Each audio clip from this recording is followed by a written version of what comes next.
The Kingdom Hearts series is over 22 years old now. Well over 2 decades of Kingdom Hearts has been around throughout dozens of games and experiences, and your first Kingdom Hearts game is always going to be one of the most special experiences for you. Luckily for me, one of my first Kingdom Hearts games was the first one, Kingdom Hearts 1 on the PS2. It was also one of the biggest PS2 games that would affect me and kind of define my taste in gaming as a whole. I love the original Kingdom Hearts 1. It would take me a while to beat that game, but when I finally did, it was the first game that ever made me shed tears. And I remember that vividly. I remember the moment I first experienced Kingdom Hearts 1 so vividly. It was summer. I was just playing the PS2 in my parents' room, and I just decided, man, I'm just gonna sit down. I'm gonna finally beat this game. And I got through Hollow Bastion, I got through the end of the world, and I finally got to that ending.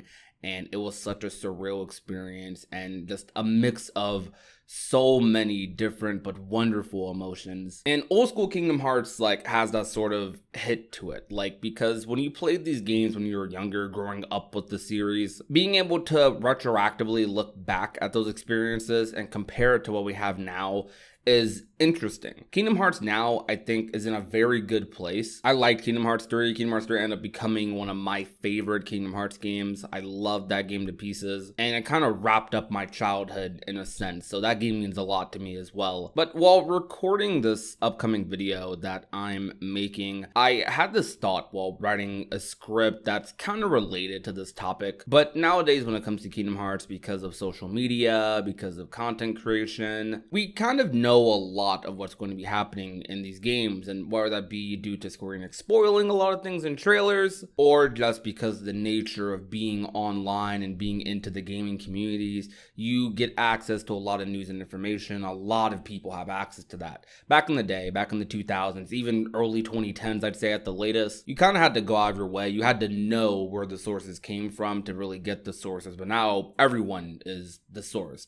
in one way or another. And one big thing that I loved about old school Kingdom Hearts games that I didn't really think about as much until I got older, until I played Kingdom Hearts 3, is that the worlds that we'd visit in Kingdom Hearts games used to be big surprises. In Kingdom Hearts 1, I didn't know that Deep Jungle was a world in the game. I didn't know Agrabah was a world in the game. I didn't know Atlantica was a world. And maybe I'd see some worlds here and there on the back of the box or in the guides, but I wasn't one of those kids that would read through the guidebooks all the time before playing the game. Maybe taking a peek at it, but I wouldn't stare at it so hard that I'd get a hard impression oh wait, that's that world in the game. And I know that technically speaking, a lot of Kingdom Hearts games reveal their worlds beforehand, because it's kind of silly not to if you're marketing the game. Why would I not market that my game has one of the biggest movies in the world, and Beauty and the Beast or Aladdin or Pirates of the Caribbean, Tron? These are free ways to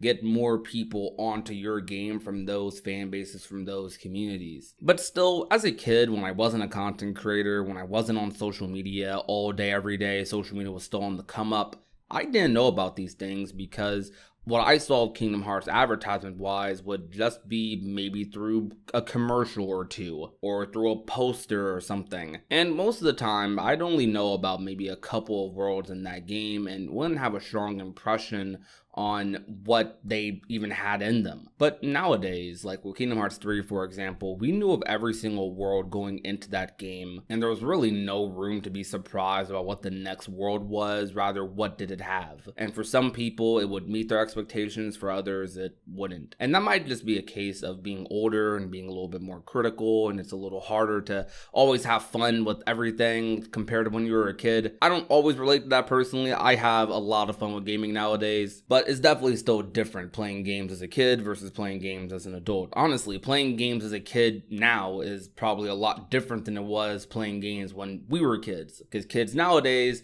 probably do see a lot of what's going on with the games they play. way because they're growing up in the social media age and just kind of seeing everything, seeing all this information. But as adults, not only do we see the information, we also understand a lot of it. So it's way easier to be critical and know just what's happening. I kind of miss when Disney worlds were a mystery, or just worlds in general. They still kind of keep some of the original worlds a mystery a little bit. I mean, we saw the final world in Kingdom Hearts 3 and we saw Scala in Kingdom Hearts 3, but we didn't really know fully what they'd have in them. I mean, Scala was basically still just a boss room anyways, but it was still nice to like see and walk around that little one room, even if like it was just for a boss fight until Remind would come out. But I compare like the Disney world being a mystery to almost like when cameos in the Marvel movies were more often than not a mystery in the earlier ages of Marvel movies. Sometimes they get leaked and stuff, but I don't always see the leaks. I don't always see what's going on through the cameos, and all those things are still a surprise. Being a creator, it's definitely something that's hard to avoid since worlds are the main marketing tool for Kingdom Hearts games, so it's kind of unavoidable in the future. And I wouldn't even say I'm sad about knowing all the worlds. It's just something I guess I do wish was still a surprise, even though I know it probably will never be a surprise for me again. Like, the biggest surprise I'm going to get out of worlds nowadays is when they're fully revealed. Hopefully marketing doesn't show too much and there's still a lot of surprises within the world itself, but in terms of the world itself, the movie, whatever it's representing, that's only going to be a surprise off of the trailer. So when I actually play the game, I'm expecting that world to be one of the upcoming worlds. Like, I'm sure that before Kingdom Hearts 4 comes out, we're probably going to know about every single world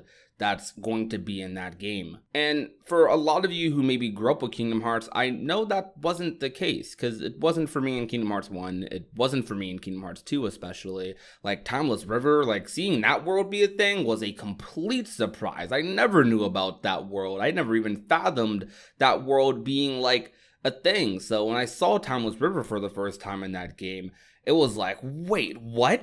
They're doing this? This is insane. Like, it was such a surreal thing to witness. Same goes for Dream Drop Distance as well.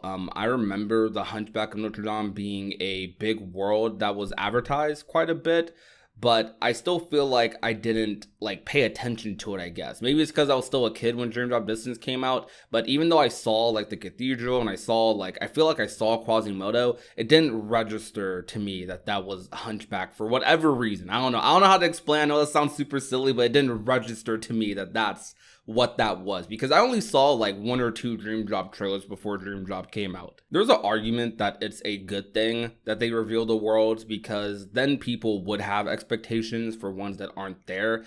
I actually do think that's something that would probably happen in modern gaming culture, because a lot of people like to know and be in the know for what games they're playing, what's in their games.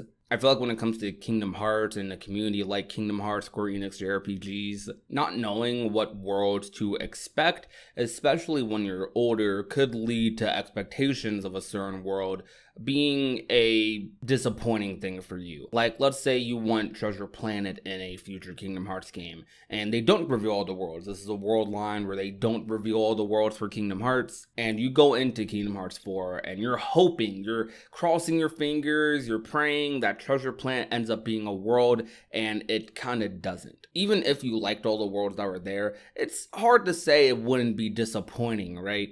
But when you know all the worlds beforehand, you know not to expect that, and you go into the game, and hopefully by the time the game comes out, you're accepting of it, and you're like, okay, Treasure Planet's not a world, so I'm gonna hope for the next game, but not for this one. As a kid, I didn't really have that, because I didn't know like what worlds were able to be in Kingdom Hearts and what weren't. So while I definitely look forward to Disney movies and Disney worlds being in Kingdom Hearts, it was more like I was excited to be surprised by what worlds we're in, rather than me wanting specific worlds myself, because as I was younger, a lot of the Renaissance movies were already in Kingdom Hearts, so a lot of the biggest Disney movies were already represented, so it was just a matter of what new worlds could I get into. A matter of fact, there's a lot of Disney movies I hadn't watched in Kingdom Hearts at that point, during that era of Kingdom Hearts, that I would later end up watching because of Kingdom Hearts. I know a lot of you are probably like that. There's a lot of Disney movies you would end up watching because of Kingdom Hearts. But yeah, I just wanted to talk about this today, just ramble about old school Kingdom Hearts, comparing it to modern games. I know this is a little bit of a all over the place sort of discussion tangent. This was just a random thought piece video. I don't get to do these super often. A lot of my videos nowadays are definitely pretty planned unless it's a news video. It's kind of nice to just talk into the microphone and just talk about whatever I'm feeling about with Kingdom Hearts. And this was something I started feeling off of a video I'm working on right now. And I'm like, man, the more I keep thinking about this, the more I just kind of want to share it and see what other people think about it. But if you want more thought piece videos like these, let me know, because I'm definitely down to do them unscripted, just talking to the mic about my Kingdom Hearts feelings. Some people on stream definitely get this a lot, but I know people who more so watch the videos don't always get it from me. But yeah, let me know. And thank you guys for watching, and I'll talk to you guys soon. Peace out, you guys. Bye.